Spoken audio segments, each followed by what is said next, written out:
Your Excellencies, distinguished guests, media representative, ladies and gentlemen, good afternoon. It's really a great honor to be here to welcome all of you today on behalf of Center for China and Globalization. We are thrilled to celebrate with you today the release of CCG latest publication, China and the World in a Changing Context, Perspective from Ambassadors in China. China and the World in the Changing Context, Perspective from Ambassadors to China is the fourth book in the China and the Globalization series that has been published with Springer Nature, one of the top global publishers in the world.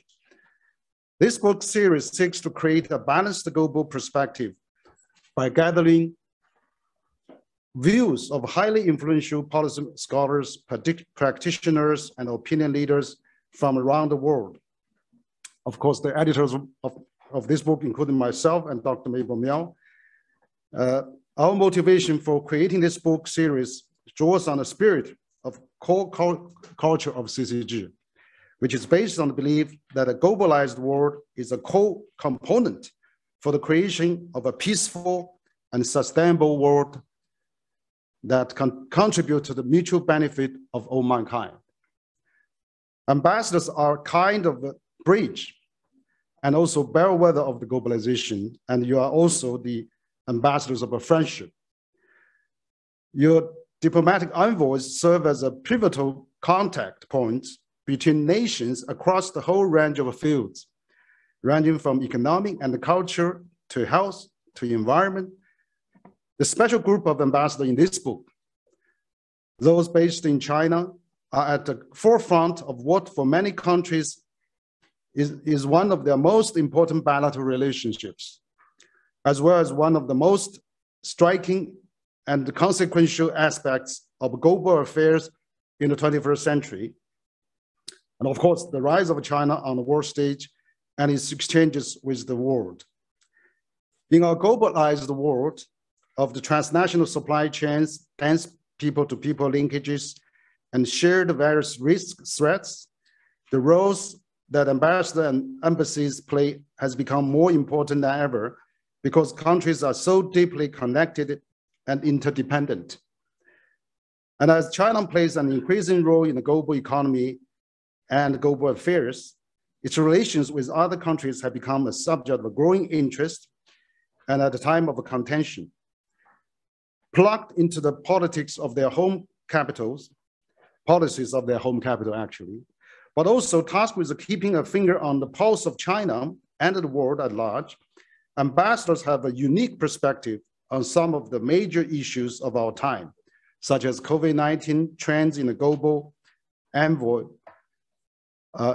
global economy, ongoing shift in geopolitics, and opportunities and challenges facing global governance.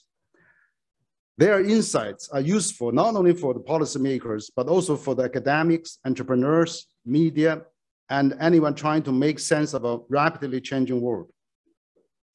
So since it was founded, the Center for China and Globalization has recognized the unique role and expertise of ambassadors and worked hard to establish and forge close relations with ambassadors from both developing and developed countries from every corner of the globe. This includes regular engagement with foreign embassies in Beijing by hosting visits to CCG office in Beijing. And also we have accepted many invitations to participate in face-to-face meetings and also events that hold at the embassy as well.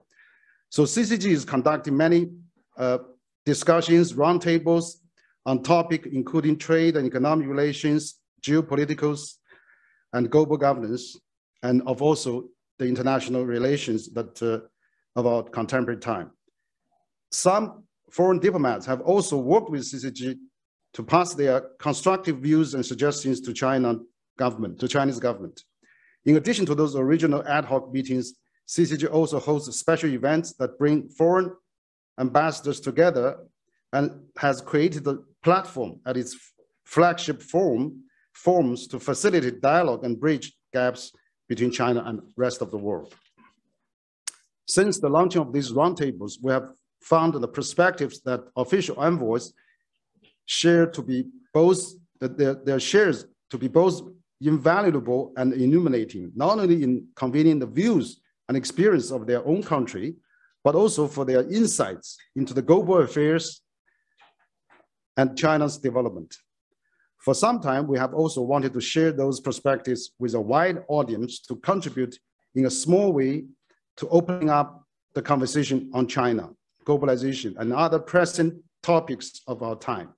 It is in this spirit that the CCG has compiled this volume of original works by ambassadors to China from a wide range of countries, hoping to provide a balanced and diverse perspectives on the scope of the world today.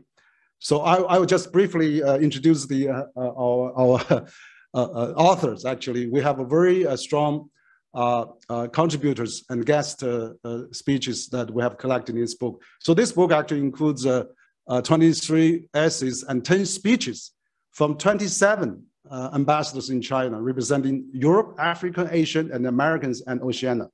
So that's really a great. We see the ambassador from Europe, and we actually have quite a number of European ambassadors actually contributed to this unique book. So we're going to hear more from their views today.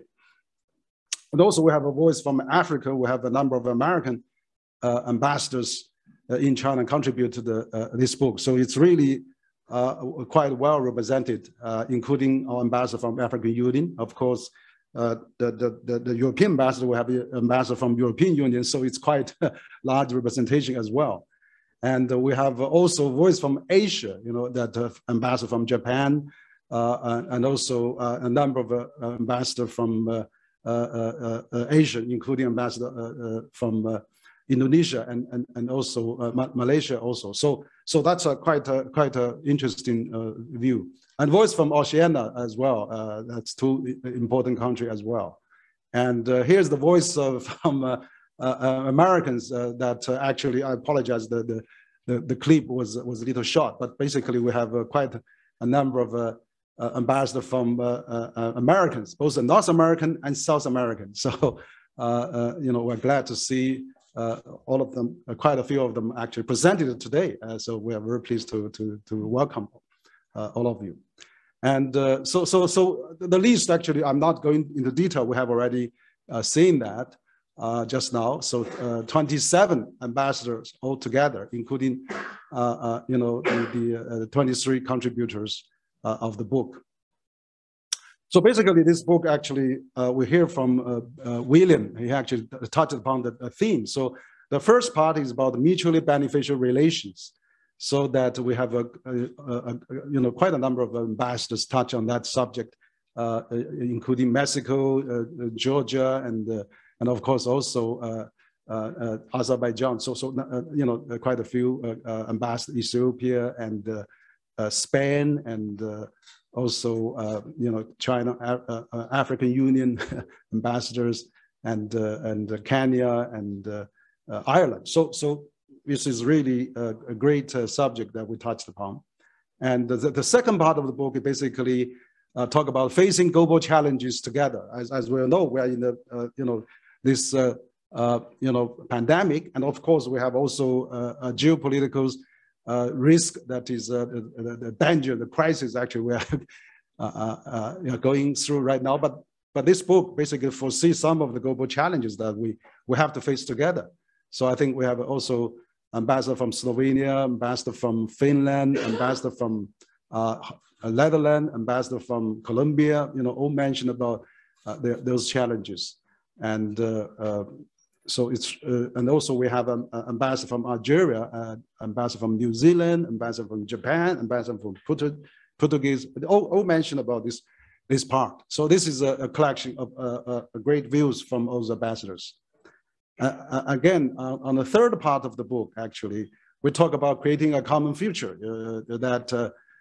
So we have ambassador from Egypt, we have an ambassador from Tanzania, from Cuba, from Indonesia.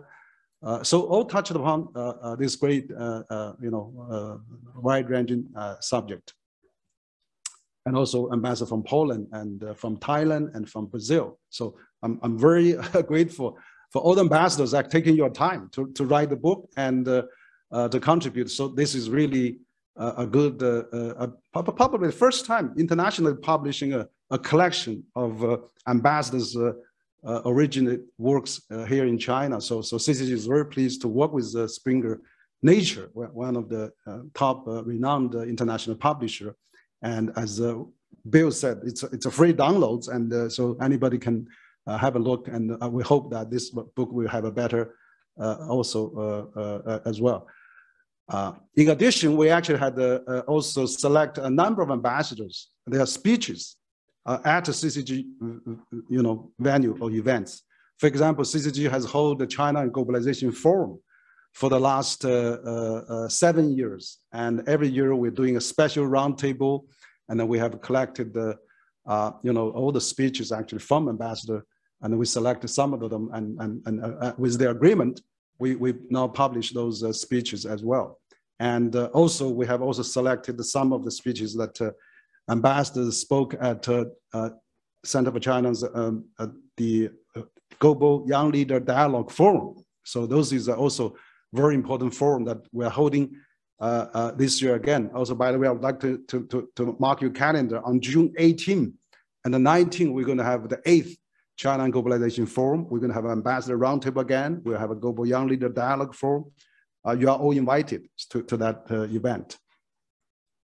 So that's really, we have a variety of ambassadors, not only contributed the articles, but also, their speeches also they have contributed to us. So we hope to collect more. So I think that basically, this is what I have really prepared. I think given the time, we're not going into details of all the detailed message of the different ambassadors. So I'll just save the time, and we'll publish that later. But I would like to finally conclude a bit about the 2 sections we just concluded over the weekend, last week. So the 2 sections, as we all know, we hope that our roundtable touches a bit on that as well, that China has set its new economic growth target this year around 5.5%. Actually, CCG has also worked with World Bank that we had held a launching of the World Bank Global Prospect Report. That World Bank project China at 5.1% for 2022. So I think, about ballpark of the 5.5%, but even 5.5%, it means almost $1 trillion adding to a GDP on China, which almost equal to a mid-sized country annual GDP. So it's quite a big challenge for China to achieve that. So how to balance this stability, also the philosophy of sustainable development, how to provide high quality development. So I think one of the major challenges the government is taking is actually giving tax holidays. There's about 2.5 trillion tax holidays given to the tax rebates given to the small and medium enterprises. China going to have to replace 60 million the new employment. 11 million of that will be college students. So it's a daunting task to really work, and also we have to really do more to really set economic growth to work. So how to really deepen reform? It's really another thing. I think that China is really working on that. So that has been well said.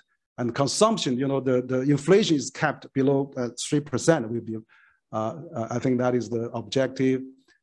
Again, opening, China will continue to open, and environment protection is emphasized, housing is emphasized.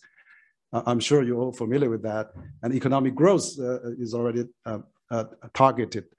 And about Ukraine, I mean, we heard both Foreign Minister Wang Yi and Premier Li has spoken at NPC, CPPCC section that China supports all efforts to resolve the Ukraine crisis by peaceful means. And China is willing to work with the international community to play a positive role for an early return of the peace in the country. So that's, I think it's a very strong message.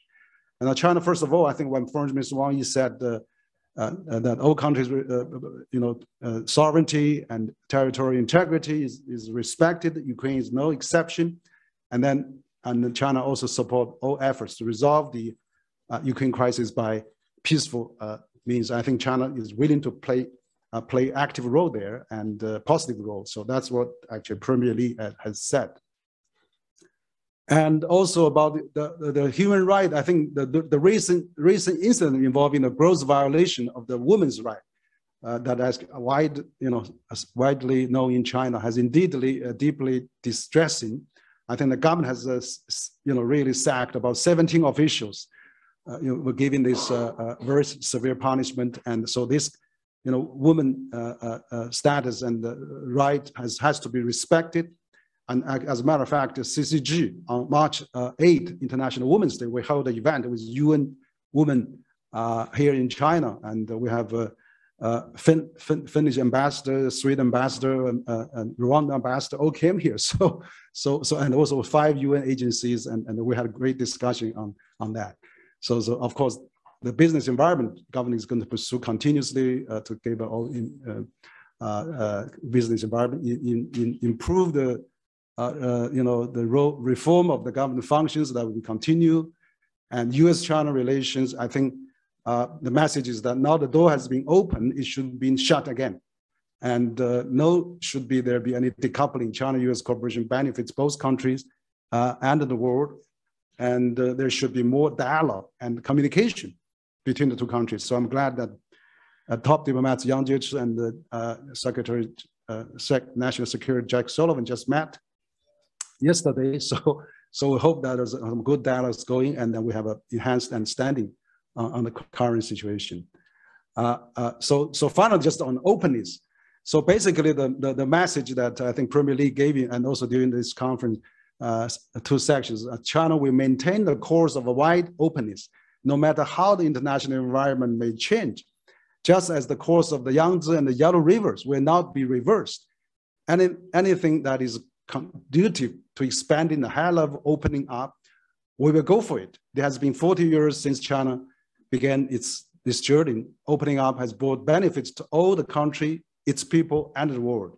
We will not and must not close this door opportunity. So that basically is the message of 2 sections. So I think I'm closing here, and I want to thank you all, taking your precious time to come this afternoon, and also thank our all great friends come here. So we'll start our roundtable, and then really thank you all very, very much. Thank you.